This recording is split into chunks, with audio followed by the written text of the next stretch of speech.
एक कहानी, चार लिखारी। मोहम्मद इलियास नवाज। वो तीनों समरा के चेहरे को हैरत से देख रहे थे, जबकि समरा कहानी खत्म कर चुकी थी। अब यह झगड़ा बाकी था कि कहानी आखिर किसकी थी। आज छुट्टी का दिन था। हम्माद, जवाद, फव्वाद और समरा ने सुबह से ही घर में धूम मचाई हुई थी। घर के दरो दीवार तक को पता चल रहा था कि छुट्टी है और बच्चे घर में मौजूद हैं। वो बहुत शरारती थे, लेकिन साथ ही बेहद ज़हीन भी थे। उनका दिमाग शरारतों में भी उतना ही तेज चलता था। आज भी हमेशा की तरह वो सुबह उठते ही शरारतों में लग गए थे कि अम्मी आकर उन्हें धमकी देने लगीं कि अगर वो अपनी शरारतों से बाज न आए तो घर में आने वाले सारे रिसाले बंद कर दिए जाएंगे। इस धमकी के बाद मजबूरन फव्वाद ने खामोशी तोड़ी। देखो ना समरा, छुट्टी का दिन कितना बोरिंग गुजरता है ना। करने को कोई काम नहीं होता, और अगर थोड़ी बहुत शरारत कर लो तो अम्मी कहती हैं कि अब शरारतें छोड़ दो, क्योंकि अब तुम मैट्रिक में आ गए हो। हाँ भाई, मैट्रिक में है तो क्या हुआ, हम अभी बच्चे ही तो हैं। समरा ने फव्वाद की हाँ में हाँ मिलाते हुए जवाद की तरफ देखा। जवाद ने घुटने से ठोड़ी उठाकर सिर को जोर जोर से ऊपर नीचे हिलाया और फिर ठोड़ी दोबारा घुटने पर टिका दी। फव्वाद फिर बोला, अब छुट्टी का दिन गुजारने के लिए कोई और मशगला ढूंढना पड़ेगा, वरना बच्चों के रिसाले बंद हो जाएंगे। इतने में खामोश बैठे हम्माद ने इत्मीनान से कहा, भाई मैंने तो सोच लिया है। समरा तुरंत बोली, वो क्या? और तीनों दिलचस्पी से हम्माद की तरफ देखने लगे। मैंने सोचा है कि मैं कहानी लिखूंगा, हम्माद ने जवाब दिया। ओहो, न्यू आइडिया। तुमने सोचा है? तुम्हारी कहानी कैसे शुरू होगी? जवाद ने बेसब्री से पूछा। हाँ, क्यों नहीं, हम्माद ने पुरज़्म लहजे में जवाब दिया। तो फिर हमें भी बताओ, जवाद ने फरमाइश की। कहानी इस तरह शुरू होगी, हम्माद ने कहना शुरू किया। वो वसत एशिया की एक रियासत का नया बादशाह था, बेहद बहादुर मगर बेतदबीर। उसने कुछ ही अरसे पहले हुकूमत संभाली थी। बाकी तमाम आम मामलात तो उसने कंट्रोल कर लिए थे, मगर जिस चीज पर काबू ना पा सका वो था डाकुओं का राज।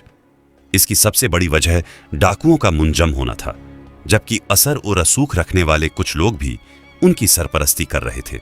अभी हम्माद यहां तक पहुंचा ही था कि बीच में जवाद ने रुकावट डाल दी। भाई, अब कहानी को आगे मैं बढ़ाऊंगा। भाई, तुम कैसे आगे बढ़ा सकते हो? सोचा मैंने है, और आगे तुम बढ़ाओगे? हम्माद ने हैरानी से पूछा। हाँ, क्योंकि इससे आगे मैं तुम्हारी कहानी को बेहतर अंदाज में बढ़ा सकता हूं, जवाद खुद एतमादी से बोला।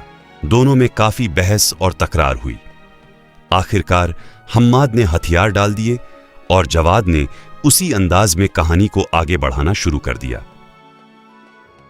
दरबार में एक नौजवान वजीर खड़ा हुआ और बोला, हुजूर की इजाजत हो तो कुछ अर्ज करूं। बादशाह ने हाथ के इशारे से उसे बोलने की इजाजत दे दी। वजीर बोला, हुजूर ए वाला, जब तक हम गुज़िश्ता इक़दामात का जायजा नहीं लेंगे हमें कोई फायदा नहीं होगा। हुजूर, नई और इनकिलाबी तजवीज़ें पहले भी बहुत आईं, मगर वो कौन से अवामिल थे जिनकी वजह से ये तदबीरें नाकाम रहीं? हमें उसका जायजा लेकर आगे बढ़ना चाहिए। बाकी वुज़रा उस नौजवान वजीर को कहर आलूद निगाहों से देखने लगे, क्योंकि उन्हें पता था कि उनकी नाकामियों का जिक्र होगा और उनसे जवाब तलबी भी की जाएगी। एक वजीर उठ खड़ा हुआ और बोला, झिल ए इलाही, जली हुई हांडी को भला और क्या जलाना। मेरे ख्याल में हमें वक्त जाया नहीं करना चाहिए और आगे की सोचनी चाहिए। बादशाह ने अपना फैसला सुनाया।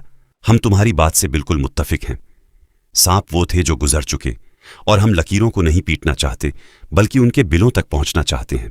काफी बहस व मुबाहिसे के बाद एक तजवीज पर सब मुत्तफिक हो गए कि डाकुओं के सरदारों को हुकूमत में शामिल कर लिया जाए। जब वो हुकूमत में शामिल हो जाएंगे तो डाका जनी खुद ब खुद खत्म हो जाएगी। कहानी इस मोड़ तक पहुंची थी कि फव्वाद ने शोर मचाना शुरू कर दिया कि अब कहानी को वो आगे चलाएगा। अब जबकि फैसला हो चुका है कि डाकुओं को ओहदे ही देने हैं, तो फिर वही उन्हें मनसबों पर बिठाएगा और उनकी नई खिदमात बयान करेगा। थोड़ी सी तकरार के बाद फव्वाद की बात मान ली गई, क्योंकि ये रवायत पहले ही पड़ चुकी थी और सबको मालूम था कि फव्वाद जब जिद पर आ जाए तो पुलिस भी कुछ नहीं कर सकती। उसकी कोशिश थी कि वो बेहतर अंदाज में कहानी को आगे बढ़ाए। वो यूं मुखातिब हुआ, कुछ अरसे बाद डाकुओं को वजारतों से नवाजा गया और वजारत-ए-उजमा सबसे बड़े डाकू सरदार को दे दी गई। इस तरह मुल्क में बड़ी हद तक सुकून हो गया और डाकुओं को अवाम की फलाह व बहबूद की फिक्र लाहिक हो गई। अब मैं इन नेक दिल लोगों की खदमात पर रोशनी डालूंगा। वजीर जंगलात का हाजमा ऐसा लकड़ हज़्म था कि सड़कों के किनारे लगे दरख्त तक हज़्म कर गया। वजीर तालीम एक इल्म दोस्त शख्सियत थे। वो चाहते थे कि तालीमी इदारों में नया फर्नीचर आए, इसलिए वो पहले वाला फर्नीचर बेचकर खा गए। वजीर तामीर व तरक्की जानते थे कि तरक्की के लिए नई इमारतों का किरदार कितना अहम होता है, मगर नई इमारतें कैसे बनाई जा सकती थीं? मुल्की खजाने में तो पैसे ही नहीं थे, इसलिए उन्होंने पुरानी सरकारी इमारतों को ताजिरों के हाथों फरोख्त कर दिया ताकि वो उनकी जगह नई इमारतें तामीर कर सकें।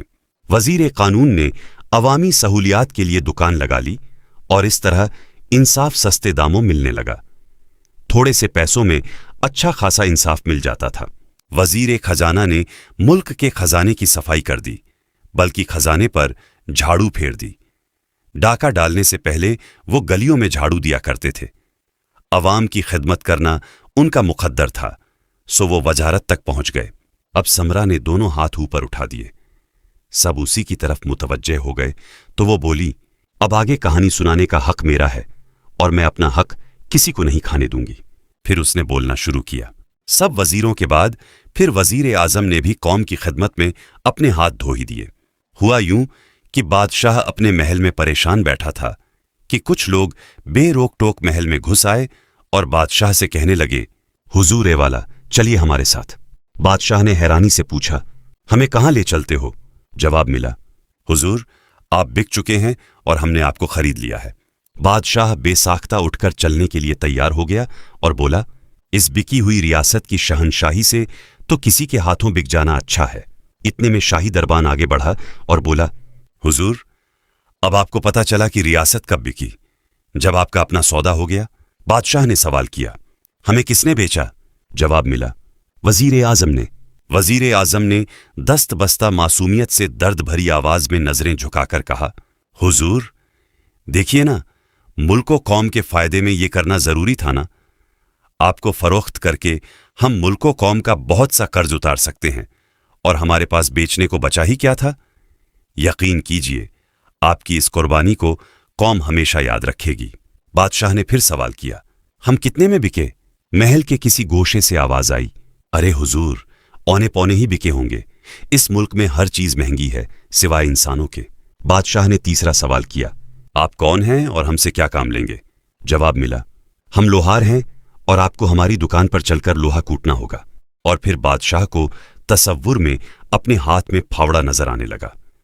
वो उस लम्हे को कोसने लगा जब उसने डाकुओं को वजीर बनाने का फैसला किया था।